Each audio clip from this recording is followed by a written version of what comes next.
Hey, everybody. Welcome to Dropping the Gloves. Gosh, I feel spoiled, Tim. Another excellent interview coming our way. He's the talk of the league. Do you know this? Yeah, everyone's talking about him. I was just pumping his tires like a week and a half ago, how this kid is unbelievable. I love the way he plays. I love the way he just acts on the ice. Is Brady Tkachuk joining the podcast? Brady, how you doing, my friend? Oh, those are nice words. Thanks for having me. So we never know what to expect from young kids because most of the time, I'll be honest, they're a complete dud. We've had some bad interviews on the show where the kids just show up and like, oh, I just want to give it 100%. I love my team. I love hockey. Thanks, guys. How are you as an interviewer? Are you a normal person, or are you just going to be a complete dud? Just lay it out there for me. Well, love to have a good time and not afraid of the old generic answers. So if you need a little content like that, I'm the guy. So if I tell you, give me your true and honest thoughts on a player, you're going to give me your true and honest thoughts, like a Mitch Marner per se, or somebody in your division. Yeah. It honestly depends on who it is, but yeah, we'll have to see. So, well, we'll just jump in right there. You've been fighting a lot this year. Who is a guy who you just want to get your hands on and really ragdoll him? Because when I was playing, there was a few guys who I just wanted to grab. Is there anybody who gets under your skin? It's not really guys that It's a get under. coach. No, there's no coach I like despise. I just don't like pretty much everybody. I mean, that's just it's the name of the game. I just like my teammates and anybody else. It's if you're in our way, we're gonna go through you. So it doesn't really matter who you I are. love that. So, are you a guy who, after the game, was shaking hands with your buddies on the other team? Because I tried to hate every fighter I knew I was going to fight. I didn't want to be your buddy afterwards. You just like, let's grab a drink later, or are you just all business all the time?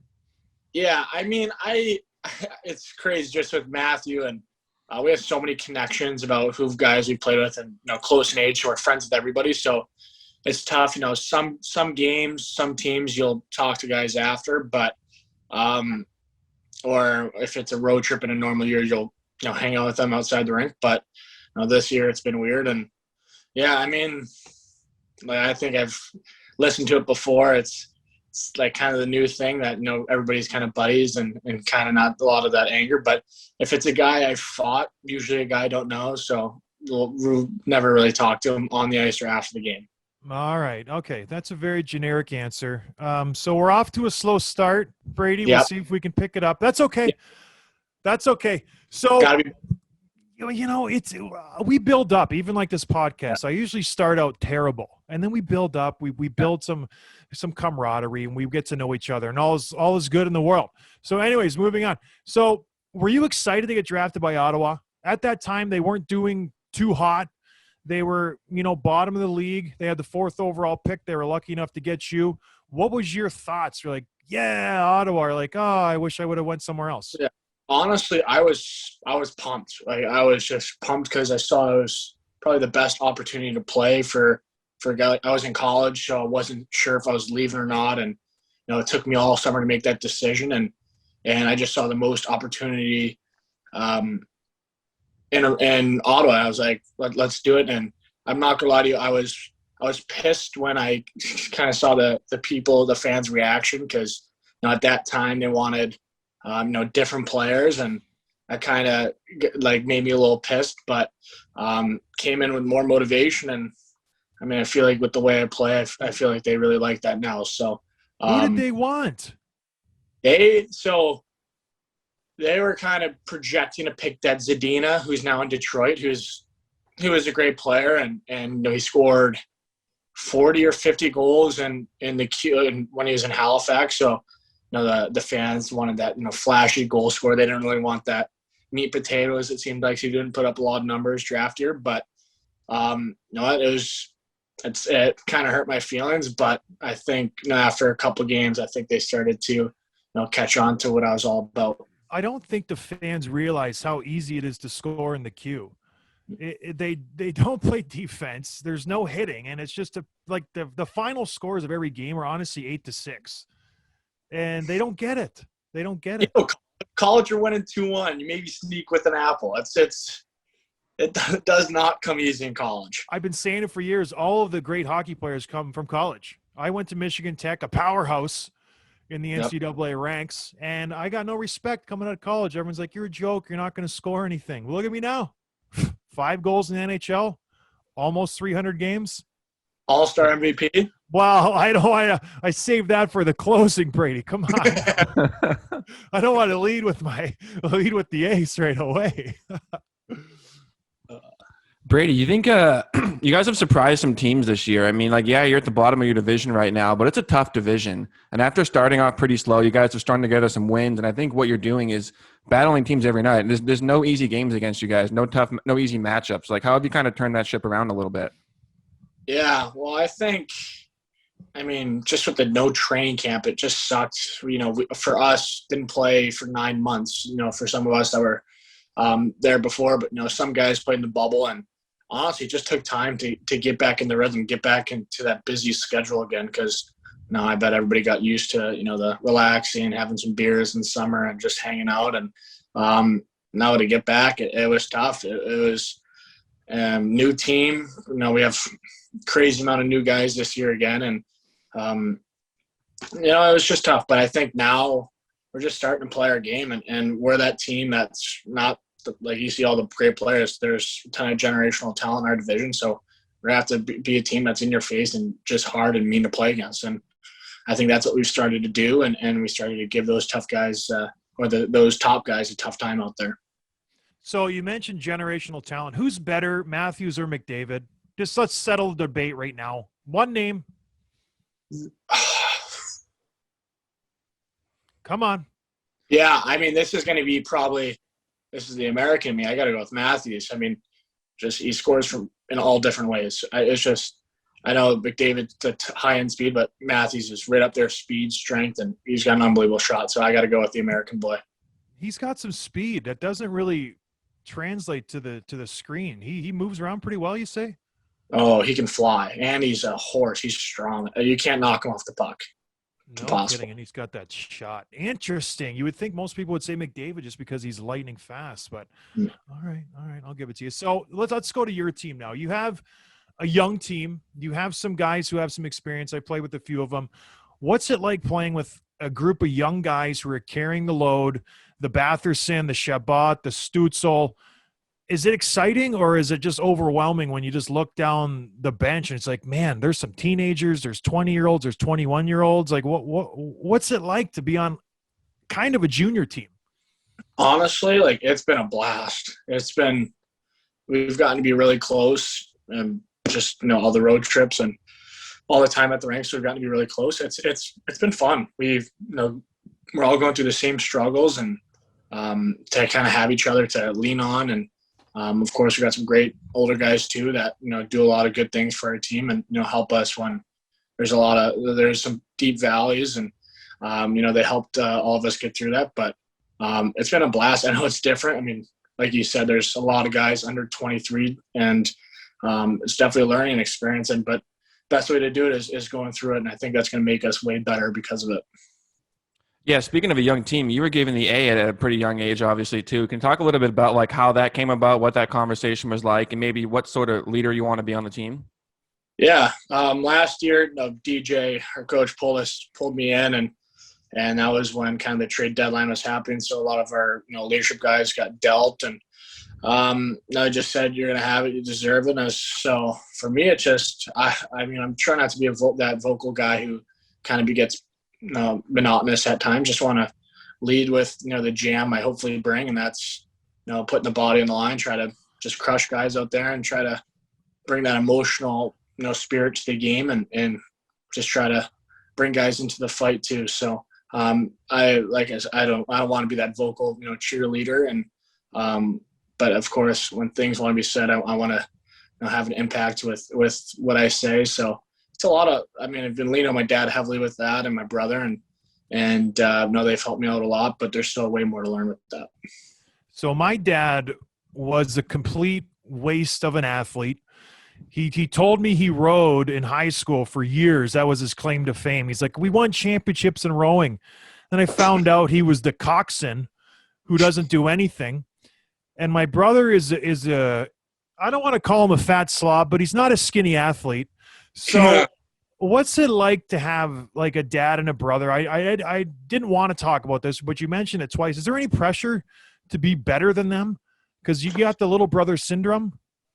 There's no honestly. There's no pressure at all. It's definitely I would love to be the best Tkachuk, but that's a great career I got to beat with my dad. So and you know what, if it happens, it'd be awesome. It'd be good, but just they put in a lot of work to be where they're at. So if I could just match that, and there's a lot of battles with Matthew even now. It's we have the old mature card in us, but we still battle. We still have that childish when we're together. We're always trying to cheat to win. It always happens. Is there any pressure to win a cup before he does? How sweet would that be to bring the cup home and be like, suck it, Matthew? Yeah, we talk about. So we were around with the Blues when they won, and we're like happy for Robbie Thomas, who lived at our parents', but we're so pissed too. We're like we're starting to plan out like our parade in our respective cities, our party. Like he's talking about how he wants to come in with like Nelly, who's from St. Louis, singing gosh. And just like we got details like that, just crazy stuff going on. So I would absolutely love winning before him so we can throw the biggest party of all time. So I think that's in the back of our minds still. The fact that you brought up Nelly, I don't think he's really – has he released a song in 10 years? No, but that's the issue we're trying to figure out with, the planning of the party. And you're going to go down Dope Street with the Range Rover? How does we're going down, baby, Dope Street? Yep. Stop, ready to let it go. I don't know. You and your St. Louis, the St. Lunatics, is that what he called his group? It's so bad. Oh, but anyways, okay. So you mentioned laying it on the line, bringing guys into the fight. What is your hitting style? Mine was a more just go as fast as I can and hopefully I hit something. How you're leading the league in hits. How do you do it? Like it doesn't seem like it's that hard, but then when you get on the ice, it's a hard thing to hit guys. Yeah. Like, what's your style? Well, my mindset is if I'm going to hit somebody, I'm going to try to hit them through the boards or through the glass and not just hit to hit. There's a reason why there's hitting in the game, and that's to wear them down and put some miles on them. And that's my mindset. And then I also think if I'm skating at a guy, like why waste my energy just to stop when I could, hit, maybe sneak behind the play and cheat a little bit for offense and maybe get beat up the ice once in a while, but at least I threw a hit and maybe can go for a breakaway the other way. So I don't know. It kind of rattles me when you see guys, just hit, like throw their back against the glass, making a big scene. And it's all show. Yeah. Like if somebody would have done that to me, I'd be like, all right, like really? Like you wasted both our times. Like we might as well change and get off the ice. Like that's embarrassing. So, yeah, just got to hit the hurt almost. I don't know how bad that is to say, but that's how it should be. That's how, yeah. We had a guy in our team who he would hit the hurt. Remember Patrick Coletta? Oh, yeah. He would murder guys. But so many times the guys would move out of the way and he would smash into the boards and you could hear it throughout the rink and he would get off the ice and he broke his back so many times and his neck and stuff just by running through the boards. It's crazy. Yeah. So be careful, Brady. Just, cautionary tale. And for fighting, Brady, like you've already fought, like John said, like 3 or 4 times this year. Do you look for it? Do you have that, that move where it's like you want to drop them, or is it always more of like a tactical thing to pump the boys up?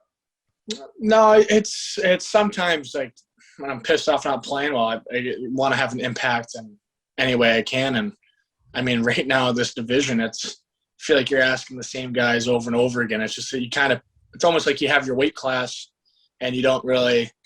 You just know the guys who are willing and know guys who aren't. And, it's a 2-man thing. So it's up to the other guy too. But I usually, when I fight is when pissed off, try to fight if we're getting our butts kicked or if somebody takes liberties on somebody else, that's when, I hate that too. So, but I enjoy it. I think it's fun having that adrenaline rush. It's fun, punching somebody in the face and hopefully you don't get punched, but happens. And no, I definitely enjoy that though.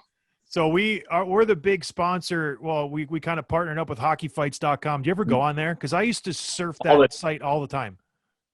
I'm on their Twitter every day, just seeing who's fought, just see, I mean, of course, not just the NHL, but, AHL, and, I see all the leagues, and I enjoy it. I've always done it. I don't know why, I don't know how, when I started, but I do it all. I've watched every fight of guys like Tom Wilson, Jamie Benn, Wayne Simmons, Foligno. I've watched all these guys, all their fights. It's just, yesterday I watched, Mark Mathat's fights. I just, no matter who it is, I've watched their fights.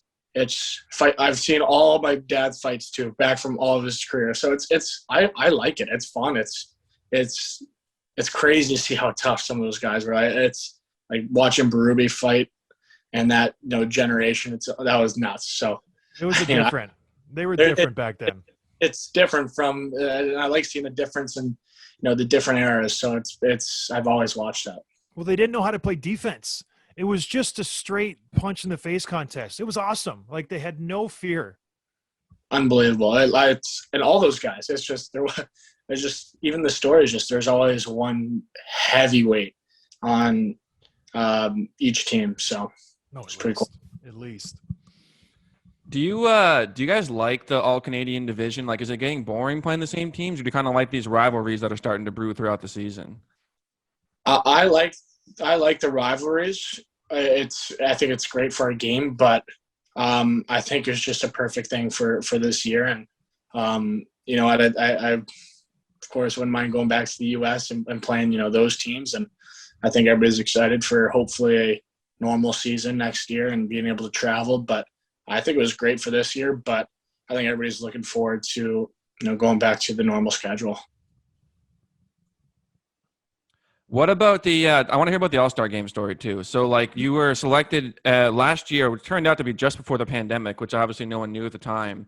Matthews got hurt and you got the tap there, and it was in your hometown of St. Louis. Can you talk a little bit about the phone call, how that all went down, and how excited you were to make your first All-Star Game appearance in front of family?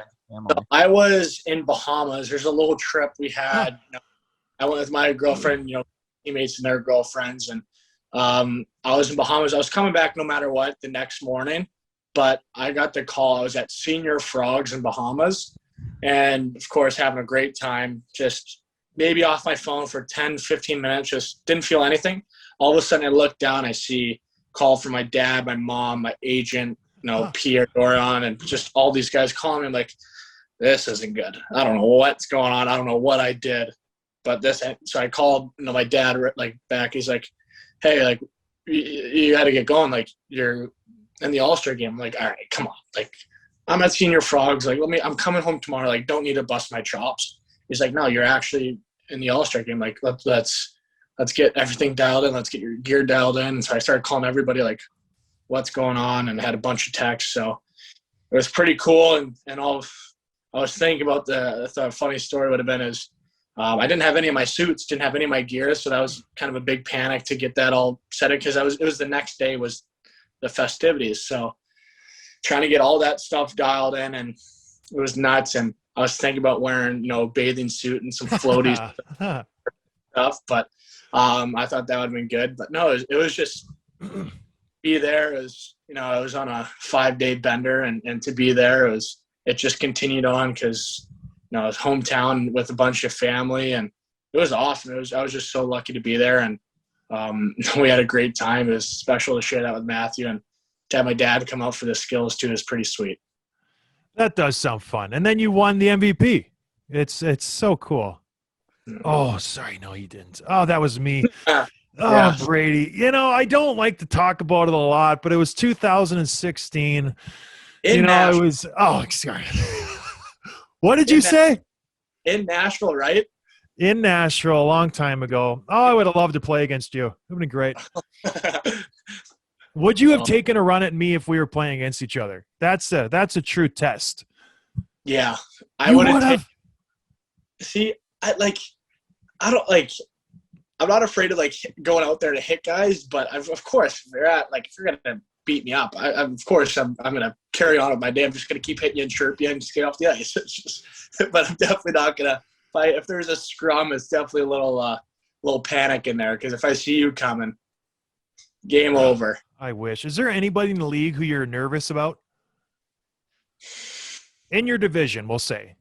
Yeah, I mean, there's guys for sure tougher than me and like bigger, more experienced fighters. So, I mean, there's guys I know if I ended up getting into a fight with them, it's definitely got to be a little more cautious and how just instead of just holding on and throwing, I'd have to be more tactical and definitely have to learn more to handle those types of guys. But I mean, there's like the true heavyweights that, like the Reeves, Deloriers, like the guys like that. McDermott. I will never fight those guys because they're in a different weight class. Yeah, but unfortunately with our team, we got a lot of tough guys too that I've kind of been picking their brains with. So, if there's guys that are a little bit ahead of me that, I'm not afraid to fight them, but just have a little more experience from the guys and my teammates that have kind of taught me a little bit. Yeah, is Michael Haley still kicking around your guys' team? Yeah, awesome guy. One of the best guys. One of the best guys ever. You got to get him in the lineup more. I like him. I like the way he plays. Do you have any pull with the coach? He not really. I just try to play, but with him, he makes just everybody feel way safer out there. Just his presence in warmups, I couldn't believe. Just best guy off the ice, great teammate. He was intimidating me in warmups, and he was on my team. I couldn't believe. I was like looking at him like skating at the red line, and like with this, we have a helmet rule, which sucks, but he, with his mohawk and he's just no visor, just staring kind of guys down, skating around. I was like, this is going to be a fun. This is I'm with him. Yeah. Which is funny because he's only like 5'10", 5'11". He's not a tall guy, but man, is he a good scrapper. You got to get him back in the lineup. Anyways, so speaking of rivalries, I didn't know if we should touch on it. What happened with Calgary? Your guy gets his first win. What's going on? Was there some kind of rivalry happening during the game? Did Calgary just not realize it? It's a stupid thing, but why would they try to take that puck? What's going on? Yeah. Well, I think, they're struggling right now, so I think if there's a frustration there. I don't think they realize because it's kind of tough when, I know for me personally, something happened with, Montreal last year, which I grabbed the puck. I didn't even realize it. It's just, I feel like guys don't really realize that type of stuff. So now, who grabs a puck after a loss, after a regular season game? I really need this puck. Yeah, nobody. If there's fans there, you give it to a kid or something. But since there's nobody there, there's really nothing to. But I think it was just more frustration that they kind of been struggling. I think he was just being a wiener, and he's like, "I'm going to take the goal. I'm going to take the puck, and I'm going to go away." That's what I think, and that's what I'm sticking with. Tim? Yeah, I want to ask about a couple guys on your team. The first is Shabbat, who's really stepped up his game this year. He's really flourishing as one of the better young defensemen in the league. Talk a little bit about how good he's been. And you think he's got some Norris votes in his future? Oh, 100%. I think he's, like you said, one of the best defensemen in the NHL already, and he's still a really young guy. So, what's great about him is he's a great player, but even a better guy. And he's so much fun to be around. Unbelievable teammate, friend. And he brings it too, so it's happy to be teammates with him for sure. And talk a little. What? Such a funny answer. He's such a good friend. That just sounded funny. It sounded like you were trying to just get him a job somewhere at Staples. He's reliable. He shows up on time. He's a really good friend. Just give him the job. Speaking of that, you got a bromance with Tim Stutzel. Tell us a little bit about how that formed. Did you know him at all? Had you ever talked to him before he showed up? And how did that form so quickly? Yeah, no clue. It's I feel bad for Josh Norris because he's living with us too and he gets no recognition. So it's basically we call him Kevin Jonas. So he's the mistaken brother. So no, it's been good. I never met him until he was out of quarantine and came to the rink. So I just thought Mark Stone let me live here I just thought how helpful it was for me just to learn some valuable things off ice too, and he helps me a lot at the rink when make me feel more comfortable. I thought if I could do that with a guy who's going to be sensational in this league, and just try to help him out a little bit. And he's been a great guy, and he's been easy to live with. He's an absolute mess, though. Just leaves stuff everywhere. He'll leave his drinks for days, so that's something we're gonna fix with him. But he's been great, and I just thought it was important to do that for him. So how do you three guys end up in a house together? How does that work? Well, and which aspects? Like, how are we doing it with you've been in Ottawa for 3 years. Mm-hmm. You don't even have your own place. You said you're living in whose house? Mark Stone's. I'm renting. Mark Stone's. So when are you going to buy something? And how do you three guys, you just listen, let's save some money. Let's be frugal, and, we'll go thirdsies on rent. Is that how it, or you just how does that work? It ain't thirdsy. It's free 99 for the other two. No. What?